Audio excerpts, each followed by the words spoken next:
சமீப காலங்களில் தமிழக அரசியல்ல நம்மளுடைய அந்த சிறுபான்மையின சமூக மக்களை பலிகடாக மாற்றி ஆள்கின்ற அரசாங்கம் பெரிய அளவுல ஊழலையும் தான் செய்கின்ற குற்றங்களையும் மறைக்க முன்வருவதை நம்ம பார்க்கிறோம். அதோட வெளிப்பாடாக தான் இசைவாணி அவர்களுடைய ஐயம் சாரி ஐயப்பா பாட்டை ஒளிபரப்பி டென்ட் ஆக்குனதையும் நம்ம கவனிக்க முடியுது. அதானி குடும்பத்தோடைய அதானியோடைய மின்சாரத்தை வாங்குவதற்கு லஞ்சம் பெற்றிருக்கிறார். அதுக்கு மிக குறிப்பா செந்தில் பாலாஜி உறுதுணையா இருந்திருக்கிறார். மின்சாரத்துறை உறுதுணையா இருந்திருக்கு தமிழ்நாடு அரசாங்கம் அப்படின்றத மறைக்கிறதுக்கு இசைவாணியை பலிக்கடா ஆக்கியிருக்காங்க. எப்போ நீங்கள்லாம் திருந்த போறீங்க?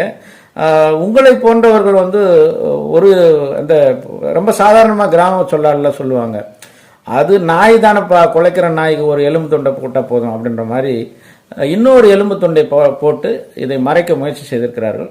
திருந்துவார்களா தமிழர்கள்?